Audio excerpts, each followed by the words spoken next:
All right, good afternoon, everyone. It's really my pleasure to be here. My name is Norman Farb. I'm an assistant professor of psychology at the University of Toronto, Mississauga.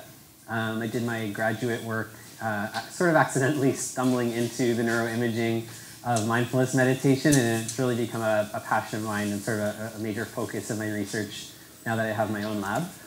And I'm really flattered to have received the invitation to be here. I've done some work with the Muse. I'm going to talk about it a little bit. But I think the focus of the next 40 minutes or so, to my mind, my intention, is to give you kind of a conceptual model for what might be happening when people begin to meditate, based largely on my own research with a couple little tip of the hats to some other studies that have broken through the reef of my own solipsism. And then at the end, I'll talk a little bit about some work we've done with the Muse and how to kind of perhaps think about that in the context of the model I'll be presenting. I'll try to make sure that there's at least 15 minutes or so at the end for discussion and questions. I can't promise more because, reef of solipsism, I'm really important to myself, so we'll see how far we get. If I say anything during the talk that completely blows your mind, you're like, I cannot listen to another word until you address this issue, then please feel free to interrupt me, but then I also invite you to hold some of the ambiguity if you have a question that is not urgent, and just wait till the end so I can sort of get through the conceptual model. Okay? Everyone all right? Yes? Shaking off powerful lunch effects? We'll see. Okay, so it should be, I don't think I have to convince a specialized audience such as yourselves that there is an appeal to meditation training, and it's not a new appeal. It's a recurring kind of theme. There's a sort of Western fascination with meditation dating back to the Beatles and Maharaja, and then sort of transcendental meditation in the 70s, and then another sort of bubble in the early 2000s, and another bubble now in the mid 2010s. And if you look at scientific research on sort of the latest meditation techniques like mindfulness meditation, things, love and kindness meditation, you can see that there's this sort of astronomical increase in the number of studies that are done on this. And I've seen this graph in many other talks. Maybe even this morning you saw a graph like this. And when I see something like this for any kind of content in scientific investigation or in terms of media analysis, I always kind of think like, is there really something here, or are we sort of like feeding off of our own excitement? So by way of analogy, there's something that's known as a hype cycle for new technologies that are introduced into Silicon Valley, where early on people think, oh, this is so great, it's going to change everything, it's going to bring the future to the present, and we're going to be living in a paradise. And then there's this inevitable disappointment phase where we realize like, oh, we created some positive illusions, we become disillusioned. And then after that, there's a kind of a slower but more realistic adoption of the technology if it has value. And so when I see like those research graphs, it looks kind of like that part of the curve. And so an overarching sort of theme of what I'd like to talk about today is that a lot of the claims or even like beliefs around meditation practice and what it's supposed to do are largely inflated by hype, but that doesn't mean that there isn't an underlying evidence base of scientific research of increasingly higher and higher quality that's supporting that there are real effects of meditation. And so today I want to sort of discuss some of that research that I think may be more limited in its scope, but I believe that was done correctly. And then sort of talk about how that research sort of framework introduces questions that you could use in your own explorations of meditation practices for yourself or for your clients or people depending on your context, in order to sort of evaluate for yourself what's a realistic claim, right? Or even if the claim has been supported by many, many people, like meditation does X, does it actually matter for you or not, right? Because who cares if it works for everyone else if it's not working for you? And so by the end, I'll sort of try to come full circle and pose that question again about how are you evaluating the role of meditation in your own personal life, in your professional practice, and everywhere in between. Okay, so on to the kind of conceptual model. There's a kind of paradox inherent to meditation in that we embark in meditation practice with an expectation that something kind of needs to change, right? Otherwise, why would we start doing anything different than what we're already doing? If everything was absolutely perfect, why would you do something new? And there's an idea that meditation is somehow going to act against some sort of stable force in our lives, a force that's perpetuating suffering, or at least a sense of lack of contentment, lack of satisfaction, and that it's going to destabilize the bad stuff, and then hopefully at some point allow us to sort of come full circle and develop new, more constructive, adaptive habits. Right? So when people say like meditation is about having absolutely no expectations, that might be true in the local practice, but your motivation for doing meditation is powerfully laden with expectations. Otherwise, why would you do it? Right? So it seems like a paradox if you just collapse it all, like it's all happening at once. But there's an idea that we really expect things to change over the long term, and the ironic way that we're going to try to get things to change is somehow letting go of expectations, letting go of our kind of conceptual frame, our habitual way of seeing reality in the short term. If we can get good at doing that, we're going to sort of free up the ability for this positive transformation. Okay? And my goal in a lot of my research and what I like to try to discuss today is sort of how that works, right? Like why would letting go of expectations locally help you actually improve globally? Because although there may be some of you in the audience whose intention is to completely break out of having any stable sort of personality or sense of identity, I would assert, and I can already see you guys laughing at that proposition, that that's really not what most people are about when they get into meditation. They're like, I'd like to just be a little less stressed, right? Or I don't want to yell at my kids as much, or I don't want to freak out in traffic. You know, people want to reduce suffering, but not completely dismantle their learned existence. And so that's the kind of progression I want to talk about, not what happens when you study someone whose goal is to completely break away from conventional society. So I'd argue that this sense of stability, this idea that we know things about ourselves that sometimes make us feel happy and sometimes make us suffer profoundly, is not this kind of new idea, right?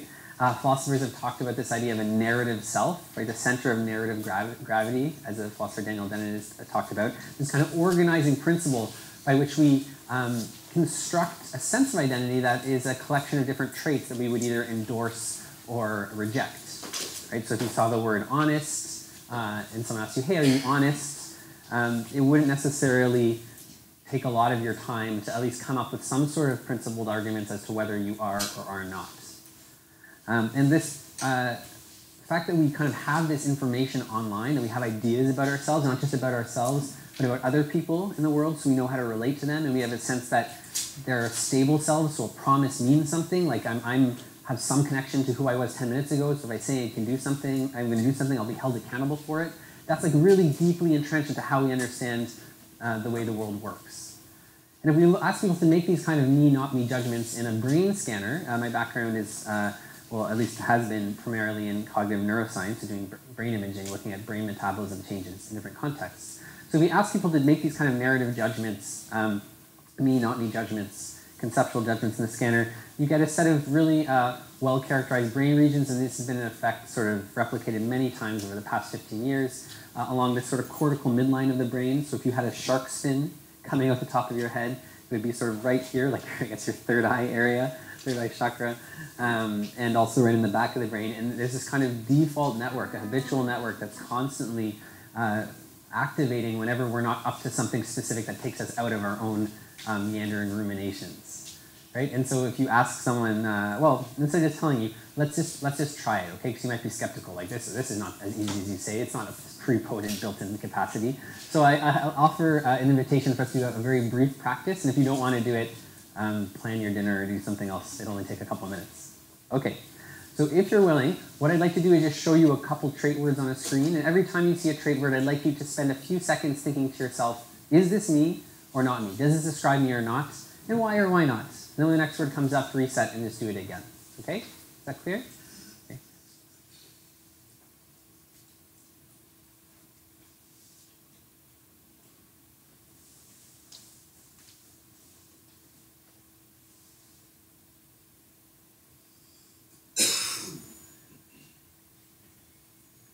Okay, very brief exercise. Did anyone find that really hard to do? No? Did most people have the experience like they already had an opinion about whether they were or were not these things? Yeah, so where did that come from? You didn't do any like mental heavy lifting, so something was already going on that gave you that information. That's the idea behind this default network. Yeah? I found myself boiling around. Like most of the time, Right. It might not be that you have a vertical, like 100% I am this or I'm not this, but there was a process that was you just instinctively knew how to do as how you would negotiate that problem, right? It's a very complicated problem. Yeah, here's a word. Would you wear this word like on a t-shirt? Like that seems like a hard thing to figure out, but it's like you already knew how to get into that negotiation even if the outcome wasn't 100% one or the other. Yeah, that's the kind of point. Yeah. Okay, great. And so again, there's this idea that we have this narrative, and if you ask people to make these self-referential judgments, like does this describe me or not, it actually activates the same type of brain regions as you would have in the brain when you told people to take a break. Like you just did this arithmetic task or some memory task just to relax for a bit. And the same network of brain regions when you ask people not to do anything in particular is what happens when they're effortfully making self-referential judgments. So at the risk of making a bit of a reverse inference here from brain data, it seems like at least one of the kinds of things we do when we're not up to anything in particular is just think about ourselves, and we think about ourselves in a kind of conceptually elaborative way. That's what I mean by this idea of like an ongoing narrative, this sort of default habitual process that holds static for us, or relatively static, the idea that we have these kind of traits that we possess or disavow.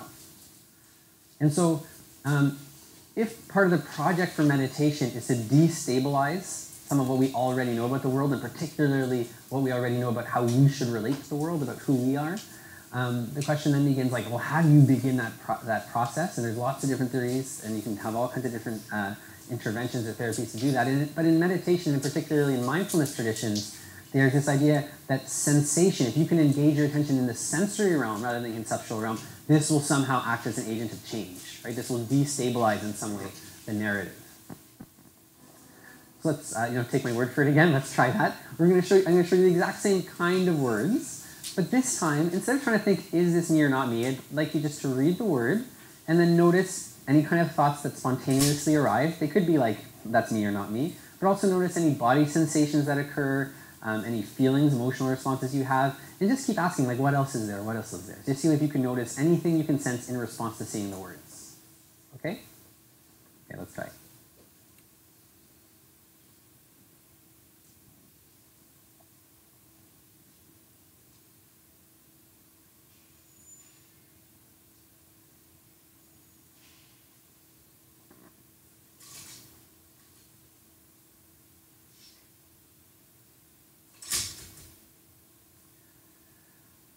Okay, so what was that like? Was it harder, easier, same to do as the first exercise? Anyone feel like sharing? Yeah. It was more interesting. It was more interesting? How was it more interesting? Well, because I wasn't thinking about am I this or that. It was like, oh, this is, what hopeful is about.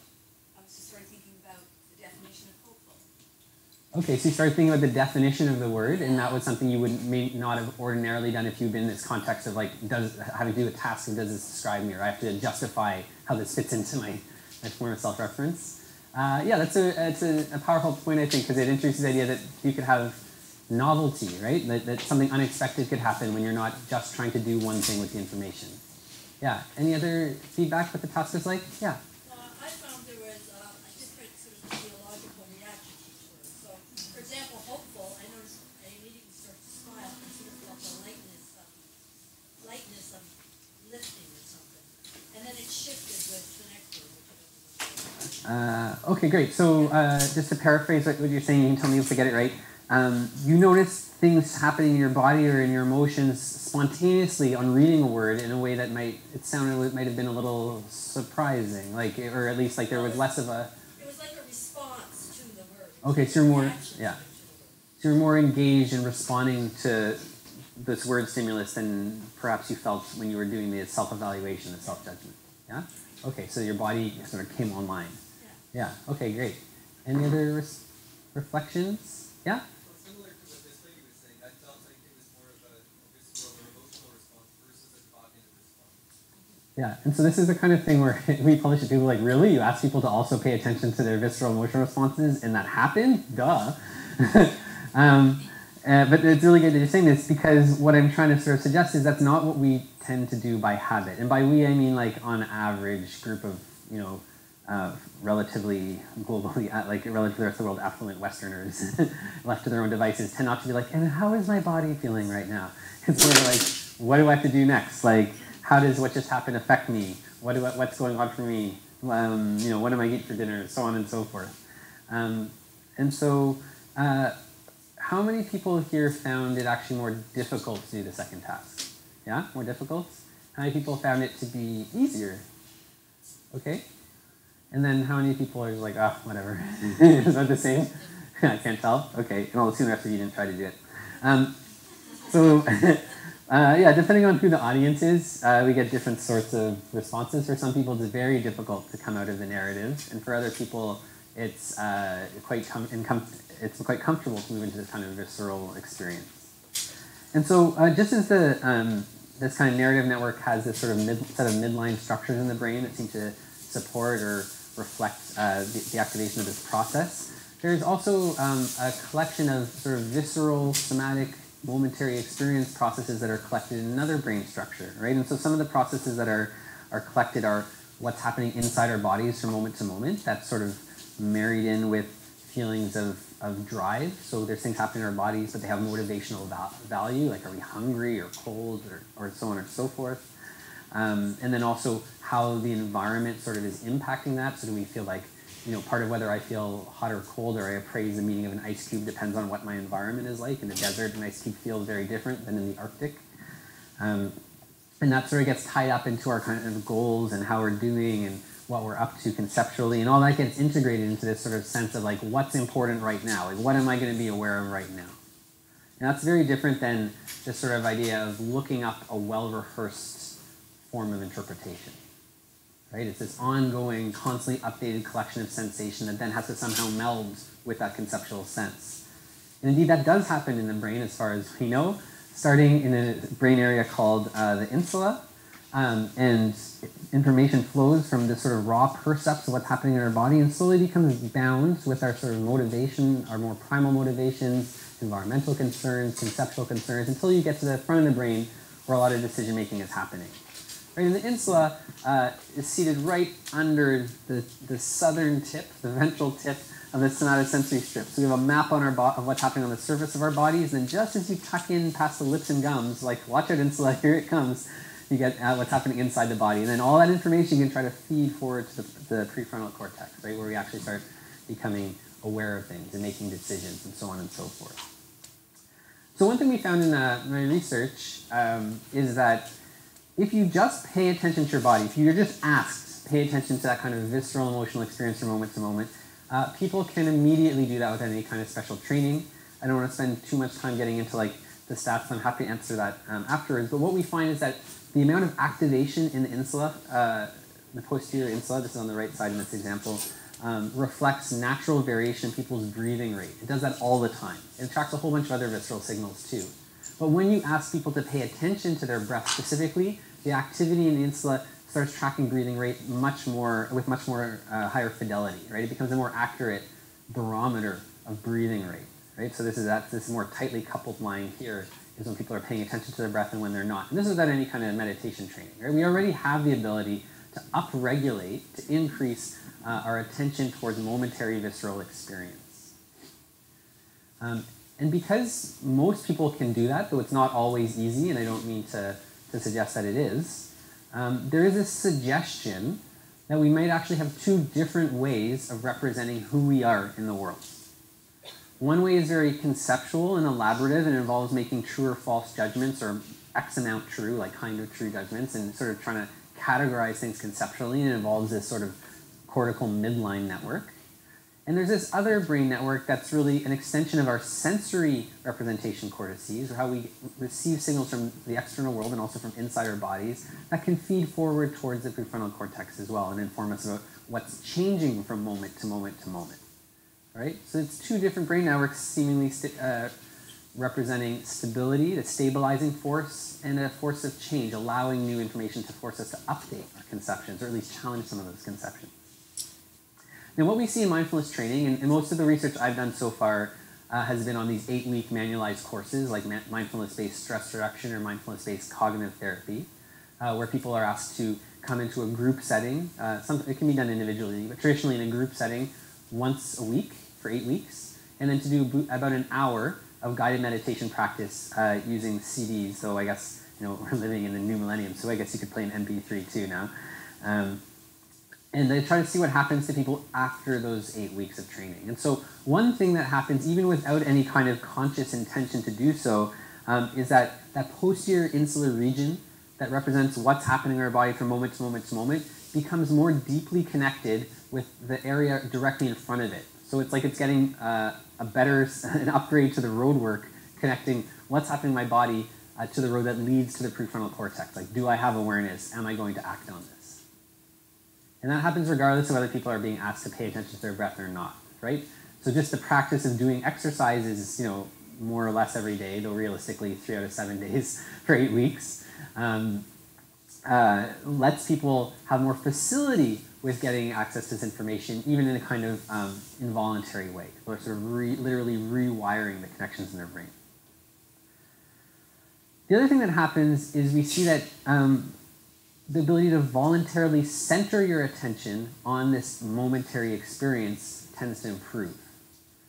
So if you put people in the scanner and ask them to just rate those trait words as me, not me, just as I asked you to do in the first exercise, we can contrast what happens in their brain when we ask them to pay attention to what's happening in their bodies, feelings, updating thoughts from moment to moment, just as we did in the second exercise. Right? So you can call that cognitive elaboration and narration in the first condition, sensory exploration, or mindful attention to the present, whatever you want to call it in the second condition. And what we see is that regardless of whether people have any sort of training or not, whether they've done one of these 8-week training courses or not, everyone is pretty good at activating this cortical midline network. And when you ask, because it's what most people are doing by default, and when you ask people then to disengage from that and to get into this more sensory moment-by-moment updating of their experience, most people are pretty good at even turning down the volume on this network a bit, right? You don't see as profuse or intense activation along this cortical midline. However, people who do not complete 8 weeks of meditation training are waitlist and controlled. So interested in meditation, they're weird in the way that people who've done an 8-week course are, and that they have this interest in doing this to begin with, but they don't have the expertise. They haven't done the practice yet. People who haven't done that kind of practice don't actually turn on this other network in a reliable way, right? And the scanner's taking pictures every 2 seconds or so and averaging brain activity over the 2 seconds. So it's not that they're not coming into brief contact with momentary experience, but over like a set of 30-second blocks of trying to do this stuff, they're not doing it enough that we really see it activating relative to chance, right? It's not really coming online in a powerful way. In the people who completed the 8-week course, we see both the ability to deactivate the default mode, right, that central narrative network, and also the ability to turn on this right lateralized network that includes the insula and somatosensory cortex and that's connecting points in the prefrontal cortex. So there's an expertise that's cultivated in the ability to voluntarily step away from the narration and into the present moment in terms of your awareness. Yep? Just understanding the original course, so you're saying that the control group can turn off, can step out of the default. They can reduce the default, yeah. It never totally turns off. I've never seen somebody turns it off all the way. Yeah. Yeah. So they can get out of that self-referential self a little bit. Yeah. But they can't necessarily go into the sensory visceral awareness. But the experimental group, once trained, could turn off or lower, and they can usually go in. Yeah, they can do it with enough stability that it shows up on the scanner, right? And they don't mean to report that they're not doing it at all before, because after all, how would you start, right? Like everyone can almost everyone can at least touch the breath or touch the body sensation, but to sit in that and not get immediately sucked back into thoughts, or like, okay, that was boring, what next? And like, oh no, 40 minutes of meditation to go. To avoid that sort of tendency, that takes practice. Yeah. Okay. So that's cool. That was like a big finding when we found it. It helped me get a job, and I'm grateful for it, and I think it helps us understand that there's like an initial piece to meditation training. But when you think about the big picture of how that's supposed to improve your life, it's a little dissatisfying, right? After all, Darth Vader was very in touch with his feelings, and he didn't turn out to be a super great guy. In fact, he was overcome by this sort of visceral emotional experience, and led him to make kind of terrible decisions and eventually become the twisted creature that has so enraptured 5-year-olds around the world today, and also 35 and 55-year-olds. Okay. I definitely don't want to say anything bad about Star Wars. Okay, so I want to just point out, though, that this isn't a complete process, right? This is just like the beginning of a process, learning how to do something different, really differently to one's experience than we're used to, right? One thing that might come next is still the ability to choose how to respond in a skillful way to those visceral signals. And so some work, not really in the meditation field, but in this sort of social cognitive neuroscience field, found that if you show people faces with strong emotional content, and you just ask them to label like the gender of the face, so kind of ignore the emotional content, like, no, I'm just going to focus on gender right now. You can contrast what happens when you actually ask them to attend and own up to the fact that there's an emotion going on, right? Like to connect the concept to that visceral experience. And you can play with this in a whole bunch of different ways. I don't want to get into all the nuance. The one thing I really want to point out, though, is the times that people are asked to directly label what is the emotion being expressed here, you get a very different pattern of brain activity in a kind of emotional detector part of our brain called the amygdala than you do in almost any other condition. Right? You're just asked to just watch the face and do nothing, or you're asked to talk about the gender of the face or match the emotion to something else in a way that you're not really, again, saying like, here is the emotion. You get a lot of amygdala activity saying there's something emotional here, something emotional here, something emotional here. But when people label it, like, oh, there's anger here, there's sadness here, a lot of that load from the limbic system, from the amygdala, from this detector, turns down, right? So conceptual acknowledgement, the reintegration of visceral experience into this network, into this conceptual network, seems actually to take a lot of load off of this visceral experience, right? And in fact, when people have applied this paradigm to mindfulness research, the more people are sort of self-described as being mindful and having mindfulness practice and so on and so forth, the better they are at taking load off of this orienting or alerting system. Right? So it turns on the prefrontal cortex more. So from my first set of the results, you may think, oh, just turn off the default network, will be fine. Well, initially that's good, so you can get some of that visceral stuff going, but eventually you do want to turn back on your conceptual mind, perhaps. And then the consequence of that is that the more mindful people are, the more they're able to turn off this alert thing saying, pay attention, something scary is going on, something angry is going on. So it takes away the motivational immediacy of that by acknowledging it conceptually. But that's a bit different than not even checking like what's going on emotionally, right? And just sort of top-down presupposing we know what's going on. So I want to introduce this idea early on in the talk, and I'll come back to this, or not early, but halfway through the talk, and I'll come back to this at the end, that this isn't really just one practice when we talk about this transformational arc. Even if the core practices, like the guided meditation CDs you're listening to, are the same CDs over the course of 8 weeks, or you do the same practice over the course of several years. And if you read traditional Buddhist texts or Vedantic, like Hindu texts, you'll see that there actually is an idea that there's a progression going on. And it begins with awareness of what's happening in the body, right, as this kind of destabilizing process. But then there's an idea that we want to come to terms with that and learn how to label what's actually happening and have some ability to conceptually reference what's going on. And in doing so, now it's a more realistic concept of what's going on, and then maybe we can respond more skillfully. I wanted to sort of pop that idea in right now because I think where we are in the research arc is very much early on in this initial stage of training when it's all about like breaking down conceptual thought. And there's a lot of hype around like just quiet your mind, become one with your body, and all will be well. And to me that sounds like ludicrous. Like my 2-year-old is really connected to his body when he's upset, and he can't do anything to take care of himself when he's upset. You know what I mean? And when I get like hangry, I'm the same. I'm like, oh, I feel this negative evaluation about what's happening in my body, and then I'm just stuck in there, and I like snap at people until like someone forces me to eat a cracker, and then I'm like, oh, okay, life's not so bad. So my point here is like just getting connected to your body. It can do a lot, but I also want to point out that it's bounded in how much it's going to do. Right? And you may disagree. I'm happy to discuss that stuff. But I want to challenge the sort of status quo thinking like if I just can stay with my breath all the time, I'll be a perfect person. And if we all do that, the world will be a perfect place. How's that going to work? Right? And then there may be a lot of other things to do even after we start getting good at identifying and reconceptualizing or shifting our conceptions of what's going on in terms of having deeper insights and problem solving and thinking about how we're going to work together with other people and so on and so forth. Right? Regardless of whether you want to appeal to like a religious tradition here, this comes from the Visuddhimagga, like the path of purification, or whether you just want to think about it in terms of like contemporary psychology. Right? Just breaking down thought doesn't seem like it's a sufficient system. Okay, so I wanted to point out this initial kind of change vehicle as one of the major points I want to get across, and I'm going to talk about why this matters. But I just want to pull the room. Are there any questions right now about this stuff? No? Awesome. Okay. So why does it matter, right? Why would we want to do this if it's just like the tip of the iceberg? Why is this important? So again, I'm not arguing that we want to completely destroy the evaluative self. When you see someone in the hallway and they ask you, hey, how are you doing today? It's usually not like a game changer that they ask you that question. We know already, it's already provided to us in this ongoing default process, this constant updating around how we're doing. Even as you sit in this room right now, some of you are thinking about like, I don't know how much longer I can take this guy. Or what if he stops and I don't get like this profound insight? It's so great. Either way, you're self-monitoring and updating like, how am I doing relative to what's happening in my environment?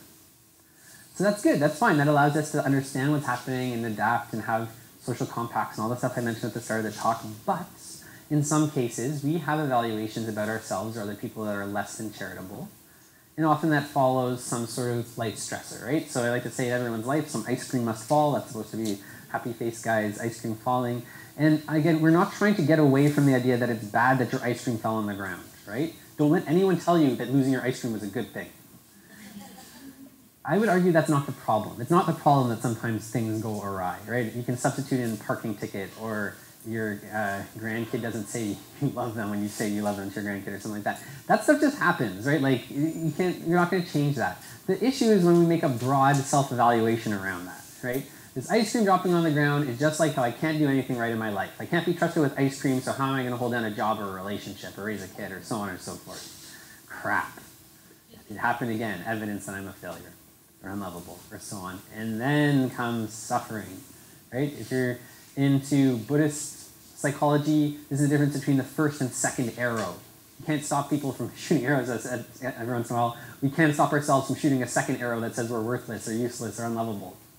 If you don't like, or you're not into Buddhist psychology, you're into like Western psychology, this is appraisal theory, right? That suggests that we cannot help. In fact, we should not try to stop making primary appraisals or as to whether something good or bad is happening. But what really determines well-being is this broader secondary appraisal, like, can I cope with this? What does this mean about me as a person? And again, to have a sense of deeper meaning and connection across time and life, we need to make these broader appraisals. But if we seem somehow bound, or you know somebody seems bound to always make the same kind of broader appraisals, to jump into a well-rehearsed conceptual narrative about the self, that's going to be a recipe for suffering, and a recipe that in some ways is immune or at least resistant to challenging new information because it doesn't use new information. It just takes new information as an excuse to start up the spin cycle again. And so what I'd argue what we're trying to do with these meditation practices, early meditation practices, is just completely disengage in some way from this meaning-making narrative self-evaluation so we can get some spaciousness, right, away from this broad appraisal that we're used to living in. And so we examine this idea in a paradigm where we exposed participants to a sad mood challenge. We show them sad and neutral film clips, and we contrast what happens when they're watching a really sad film clip to watching like Home and Garden television, which for most people is not too disturbing, though there's always some. And we look at what happened when people had done 8 weeks of mindfulness training compared to those who hadn't. And so we could look at the pattern of sad compared to neutral film clips as an index of just reactivity to something negative emotional that's going on in your experience. And we could see how that reactivity pattern shifted. And hopefully you won't be completely surprised. Oh, and one thing I would just point out at the very outset is what we're not looking for here, and what we did not find any evidence that people didn't like just stop feeling sad once they did mindfulness training. If you ask them like, how sad does a series of 4 clips from the same movie make you feel, it's the same regardless of whether people have done mindfulness training or not. What changes is the nature of how that sadness is represented in the brain. So perhaps it shouldn't be too surprising that one thing people do a lot when they're exposed to some sad event externally is they engage this default network, right? Posterior, medial prefrontal cortex, posterior cingulate along this midline of the brain. And they do that really powerfully, even more powerfully, I would argue, than when you're doing me, not me kind of task. So you're getting self-referential. People come into the scanner saying, this is just about how I had to say goodbye to my mom when she died in this clip that we just watched or something like that. They can't help but figure out how it's about them. But something that was sort of unexpected that we found very powerfully across participants who hadn't done mindfulness training is that they also turn off this right lateralized experiential momentary network. And I think this is actually one of the most important findings we've made because it flies in the face of this idea that feeling sad is just about getting hit by waves of emotion, right? For the 2-year-old, yes it is, but for a lot of us when we're feeling down, it seems like it's about getting so caught up into a conceptual elaboration about what's happening, what it means for us, that in some ways we're insensate, we're blocking out, we dissociated from our momentary ongoing experience, and perhaps a good reason, it was yucky, right? So we tried to get into the concept because we thought we could control it, but we ironically blocked out any new incoming information from our body because we decided we didn't like going there. right? And that could become a habit into itself. The proof that this is a habit that might actually be malleable comes from looking at the people who completed mindfulness training, where we see, for one thing, that they show less activation along that cortical midline, at least in the posterior regions, the back of the brain, but also this tendency to turn off the insula, that blue means kind of turning down, stops happening. So they don't no longer dissociate from the visceral bodily experience any more than they did during home and garden television. And the reason that matters is though that even though people's momentary experience of sadness is equivalent across the trained and untrained groups, to the extent that's neurally in the brain someone turned off their insula in response to seeing these sad film clips, the more depressed they actually were on a Beck depression inventory. Right? And so most of the people, the blue dots here, are the ones who completed the training. They feel better because the training is efficacious, but also they no longer dissociate in the face of sad film clips. And so if what normally happens is we have this negative event, it gives us some kind of visceral response that we don't like, and we try to conceptualize it and figure out how we're going to handle it, and that stops us from having to engage with that visceral sensation. But in doing so, we ironically perpetuate that negative story. Right? I can spend 4 hours thinking about how like this talk did or didn't go well, even though the feeling of you clapping or booing might actually only last like 10 seconds or 30 seconds in my day. So there's going to be this ironic holding on to negative emotion that happens when we jump into conceptual elaboration. So what mindfulness seems to be doing is limit the automatic and stable set of evaluations we make in the face of a stressor. So I think this is, again, a nice model. Like, I still believe in this model like 10 years in, around what's happening when people get into an initial meditation training. And I wanted to skip through a couple little extra tidbits, though, that qualify this, right? So one question is opening up always the right thing to do? Right? Yeah, we have this ability to engage in visceral sensation, and that's supposed to give us respite from all the nastiness in our conceptual thoughts. But that's only really going to be true in situations where the problem is these conceptual thoughts. Right? And there may be some people for whom that's not the case. So if you're a clinician in the audience, I would prefer that you would not come away from this talk thinking, I just got everyone to open up to their body. Like, no matter how much trauma they had, just get in that body. It'll be awesome for you. Right? It could be quite the opposite. Right? If the issue is for someone that they have way too much visceral tone and they're just getting hit by these sort of unexplained or uncontrollable feelings of panic that are sort of pushing them into a stage where they feel like their life is being threatened, just asking them to turn towards their body might not be the most skillful thing to do, even if it is the manualized thing to do in a mindfulness-based stress reduction or cognitive therapy course. Right? So just because we can do it, just because you can train this up, doesn't mean we should. And you could argue that other times what's more appropriate is finding a way to relax and actually control the body, not just open up to it.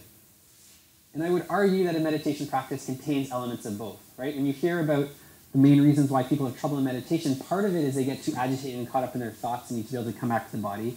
But sometimes it's also, it could also be the case that the body itself is too agitated and you need to find a way to settle that down and come back to your thoughts. Right? And focusing on the breath, arguably, and it's not really that contentious, we've known since like the 70s with Herbert Benson's relaxation response, can also turn down all this sensation. And so I'm kind of running out of time now because I've been chattering on.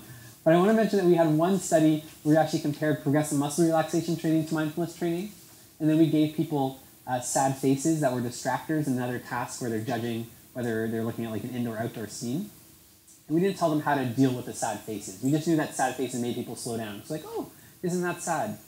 And what we found is that if people had done mindfulness training, they actually, I'm just going to skip ahead a bit. Sorry, I got to skip the word Batman. Is that people who do mindfulness training actually learn to increase activation in this pathway, this visceral pathway, what's happening in their body, and somehow just learn to really allow the emotion from the sad face to flow through, let them still get better at this task of indoor-outdoor scene perception. But people who did relaxation training got really good at turning down this pathway, and they also got better at the task. Right? And we can do all kinds of complex stats to show that there's a subset of people in mindfulness training who really get this idea of like radical acceptance, opening up to experience. That's this kind of blue line here, or the people here on this side of the curve. But for a lot of people, that opening up is hard, and for some people, they benefit actually by learning to shut down that activation, by not trying to get into acceptance, learning to downregulate. So when I say we're still like really new in understanding like how these interventions work, it's because we have this idea that mindfulness is one thing, but it's probably a multifaceted set of tools that we're trying to teach people, and we're hoping that they're just going to naturally integrate them and figure out what's right at one time. But it's very dangerous to think that you're just doing one thing and just doing more of that one thing is good, especially for people with history of trauma, early childhood adversity, panic disorder, post-traumatic stress disorder. where you're putting them into the worst place that they could be in their experience, which is like deeply conditioned visceral sensation around like the chest bone. So why start there, right? You might still want to get sensory and destabilize some of this stuff, but you don't necessarily have to start always the same way to do that, right? Maybe there's a auditory anchor or a mantra or something they can visualize that isn't deeply negatively conditioned, right? The broader point is you want to find a way to break down conditioning by shifting attention somewhere that's not conditioned and letting that extinguish the conditioned response, to use kind of behaviorist terms. Right? So the question is, what's needed from a regulatory point of view? So I do want to leave time for questions, so I just want to mention briefly like one more point, which is the work I've been doing with the Muse. So this is kind of a Muse-focused conference. And we have yesterday or this morning, like got confirmation we published our first study on this, which looked at what happens if people spend 6 weeks using the Muse compared to doing like algebra exercises with Khan Academy. So is there a way that we can reach more people and at least get them on this path of destabilizing their narratives and realizing they can do different things with their experience just by focusing on their breath and having support in doing so? And so the spoiler alert for that is like, yeah, we can, and it affects people in 2 different ways. It seems that like 6 weeks of training helps people speed up a little in their reaction time. That's on the x-axis here, and you can see almost all the dots are either at 0 or further right than 0. Some people get a little slower, if they're in the control group especially. And also people tend to feel a bit better, more comfortable in their body. So if you get a symptom inventory that has like depression, anxiety, and like somatic symptoms, the place where we saw effects over 6 weeks of 10 minutes a day of Muse practice relative to control group was on reducing those somatic symptoms. Not so much on depression or anxiety, but let's keep in mind we're doing 10 minutes of breath focus a day, not integrating that with a broader kind of psychotherapeutic package. So can you use technology to focus on a particular skill? I think our initial evidence, and I think you'll see more of this, suggests yes. Where I'd be cautious is if you see someone saying like this one skill building intervention is going to fix everything, and like that doesn't seem realistic. It probably isn't. Like our evidence isn't supporting that. It's not making people worse in terms of depression and anxiety. They might be trending to getting a little better, but the real impact is proximal to, it's limited to what the practices you're doing. So the practices of what you're doing is focusing on your breath to try to become calm. You're going to probably learn how to negotiate calmness in your body, but maybe not deal with social stressors as well. Right? Not that you're going to get worse at dealing with social stressors, but that's just not part of what's being practiced. So this initial paper, I think, is the hope behind it is to at least point out both that there is still an effect. You don't need some guru or like some really well-established 30-year mindfulness program to start teaching people these skills and to get them to feel like they have a connection to this kind of practice. Some people would never go to a retreat center that people in choose and use. And at the same time, to hold that potential with this like deep hunger to understand like what are all the different things we could be training and how do we identify what people need, right? Like, are there discrete stages to mastery, to becoming this well-rounded, healthy person? Or is it just about being able to engage in visceral awareness? And you can tell my perspective is like, no, that's a great starting point. We need to do more things, right? What's the minimum dose of practice? I have some evidence that 10 minutes a day breath monitoring is going to do something, but the effects aren't going to be as strong as if you're doing an hour a day for 8 weeks with a group session once a week. And like, again, should that be surprising to you? Probably not. Let's just be realistic. If you're doing 10 minutes a day and you don't have as much support, you're not going to have the same effects as if you're doing an hour a day with more, clinical support. Okay, that doesn't mean it's not doing anything either, which sometimes you see as like a backlash from people who are really wed to like the 8-week model. We can investigate that, and then what should our goals even be? Right? Like, what are the endpoints we're trying to get at? And so I promised at the start of the talk that I'm going to skip over this stuff. That I wanted to sort of identify the need for this kind of rigorous evidence-based approach. And what I'd really suggest is that in your own practice or in your clinical practice as you work with clients or just in your life practice when you deal with other people, which you presumably do in your life, to think about how a given practice might be developing a specific capacity that may be helping you, right? To really try not to be mystical about this and think, oh, there's just this evidence base, I'll just have to trust the process, like you're a Philadelphia 76ers fan, it's a basketball reference. But instead to think like rigorously, like about like I'm going to try a practice that I think is supposed to help me become calm and see if it does that.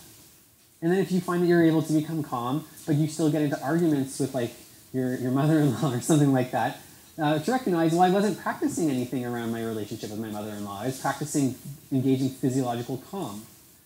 So should I just try to keep doing that until physiological calm trumps every other reaction? Or maybe there's something I need to do around my relationality with a person, or a specific person even, right? It might take another kind of work.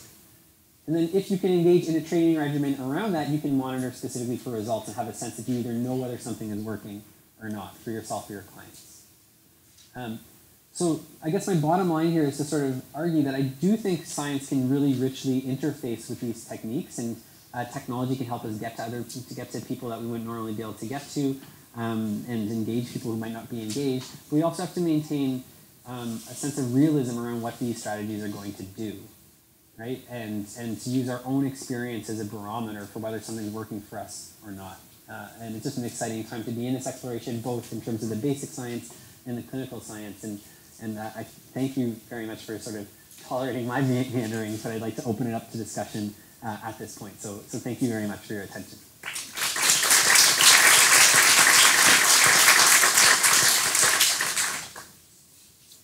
So if there's questions and you don't mind being mic'd, I invite you to use the mic. Otherwise, if you don't want to use the mic, I'll just repeat what you say, probably inaccurately. Thank you. So yeah, I've been kind of grappling with the kind of conceptualization of the lateral prefrontal network and default network, and thinking about some of the work that has come out of the kind of cognitive control attention literature, where default mode is often seen as kind of mind wandering, low cognitive effort, et cetera, et cetera. I'm wondering if you've looked at how the kind of lateral prefrontal network, posterior network is engaged as a function of like expertise with meditation and mindfulness, and do you have any kind of behavioral measures that indicate like what's happening, what's mindfulness doing to change how that network's engaged, and do you think it's linked to that cognitive effort piece? It's harder to put a name on it, it's harder to conceptualize what's going on. Yeah, I mean, it's a great question. I could spend a lot of time rambling about it, but I'll give you maybe a juicy morsel from our own research. So for instance, one thing we find that the prefrontal cortex, that executive network, is doing is sort of, it's controlling attention, but that doesn't really mean a lot of things. To me, it's a very vacuous, it's overgeneral statement. So one way you could think of attention is you're inhibiting everything except for the thing you want to do, right? You have a very powerful filter, and then you're choosing what gets through the filter. So you see a lot of prefrontal activity. Someone's engaged in like controlling what gets through the experience. And so we see in like an 8-week meditation training course, when someone's asked to focus on their breath, is that they're learning to selectively deactivate a dorsal medial aspect of this executive network, and that deactivation directly connects to the posterior insula. So it's not clear that they're setting up a more robust filter, but they've found out a way to select an element of that filter that lets that visceral information get through more, right? But again, this is specifically in the context of trying to become more aware of what's happening in your body. In general, a lot of prefrontal activity isn't always a good thing. Like in depression, you see resting state prefrontal activity is way too strong and way too diffuse, and actually the default network and the executive network and also that salience network, they're like, something important is going on network, they're all co-activating, and they're not supposed to co-activate. Right? The executive network's supposed to let you know whether you're relying on what you already know or pay attention to something else. And instead, what you already know is seeming like the thing that's super important, that's new, that you should keep paying attention to.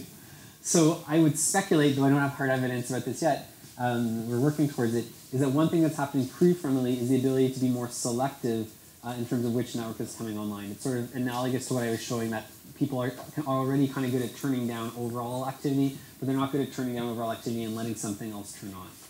So letting, like, in the case of exploring what else could be true, for instance, like in the therapeutic process, using the executive network to upregulate that momentary salience network and turn off the default would be really skillful. If the intention, if the goal is like, I want to become aware of the habits that run me, then you want something actually very different. You want to have the default network going without getting distracted by a whole bunch of new salient things, with the executive network co-activated with that. And that's actually been shown in mind wandering, and not intentional mind wandering or creativity literatures. You get that kind of pattern where you want to see that you want to just be aware and sort of decenter from that hamster wheel of thoughts, but in a way that you can notice it and have insights about it. And again, so that's why I was sort of trying to push that even though the visceral part comes early, we eventually also want to be able to have mindfulness of thoughts, of mindfulness of our own habits, and then make a decision like, is this habit in line with my values or not, or something like that. Not just like everything just magically gets better because we have visceral sensation. So to sum that up, all the networks co-activating at the same time, not so great. I think what the training is helping people do is to know what it feels like to be engaged in one type of process versus another, and then hopefully that actually allows them to skillfully select or keep repeatedly disengage from select the thing they want, or keep repeatedly disengage without getting pissed off about it, the thing that keeps happening because it's a habit, and then over time that will extinguish the power of that habit and create more selectivity within the network. Yeah? Cool.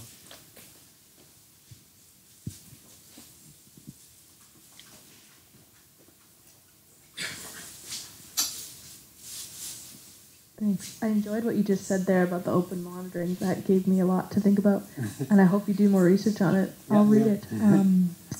But my question was, in looking back at what you said about the distinction between people being able to look at suffering and still let it into their body and allow it to happen and not shut down. I'm wondering if you know of any research, or if you plan any research or have done any, on how this could apply to people who are secondarily exposed to trauma. So not necessarily primary trauma, meaning they have a long trauma history, but maybe more like what we do. Firefighters, police, people in the helping professions who get very vicariously traumatized. Yeah, it's a great question. Most of what I know comes more from like the clinical literature and less from the neuroimaging literature. So there's a lot of stuff around mindfulness preventing burnout, like Mick Krasner's work and stuff like that. Yeah. And in terms of neurally, like what's going on there, I still think there's an element of the same process going on. And it's becomes a bit of a chicken and egg to say like, well, the conceptual mind started it, or like the visceral mind started it. It's like, I don't care who started it, stop it. So, and so in vicarious trauma, you could say like, well, the conceptual mind kind of started it, right? Like I had this idea like, oh, like or I felt really bad, and then I had this thought like, why am I even doing this? Like, what's the point of this? I can't handle this. Yeah. But then that led the body to have another response. And it echoed the initial response that was more sympathetic, but now it's about me. Like, oh, now I'm feeling it too. I don't know if like now I need therapy. And then like, oh, okay, I'm inadequate. Have another visceral response. And so they become chained together, right? It's not that the narrative is purely conceptual and there's no visceral involved. It's that if we aren't focusing that filter into really letting the unexpected occur from our momentary sensation, we're just going to get locked in this idea, this pattern of having a narrative that has a predictable visceral response that we then try to get away from by going back to the conceptual side. But it's the same. It's too familiar. So we have the same interpretation of the visceral response, and it triggers the same visceral response again. And we try to dissociate from that and have the same concept, and it triggers the same visceral response. And until you can see that happening, it seems like it's all one thing. Like my life is just bad. I can't handle it. And so if you can change the target attention to something that's not part of that cycle. Oh, I'm sorry. I don't think I said this properly. Yeah. I totally agree with what you're saying, and believe that mindfulness practice while doing therapy and all this is key. This is what I teach people. But what I'd like to know is if there is something that I could use to validate that to others who maybe are more like what you said there about if you can't take the heat, then get out of the fire. Sort of the shutting down is the way to be. So I'm with you 100%. Okay, great. So you're looking specifically for citations. So I think in the handout I have like a short form of a Google link that will take you to like a wealth of papers and like 15 hours of slides. Maybe that's too much. So in my own work, like that Emotion 2010 paper on showing that people dissociate, and these are just like stress community sample, and that when they stop dissociating, that they don't feel as stressed. Pretty useful. Also in my own work, there's a 2011 paper in biological psychiatry showing that people without any meditation training who have a history of depression and see these sad films have predictable responses that lead towards relapse or sustained remission. And the relapse response is a huge prefrontal reactivity. Like everyone, again, has a bit of default network when they see these films, but to the extent that it's exaggerated and it takes over the executive network and all that stuff, they're very likely to relapse over the next year and a half. If they use more of their visual cortex, like they're just watching what's happening in the films, they're much less likely to relapse. So given that there's a prepotent tendency to have dysphoric rumination in that population, that people with history of 2 or more episodes of depression, stepping out of that is a really important first step for them. And so we follow them for a year and a half and show that at the time zero brain scans predict who relapses and who doesn't.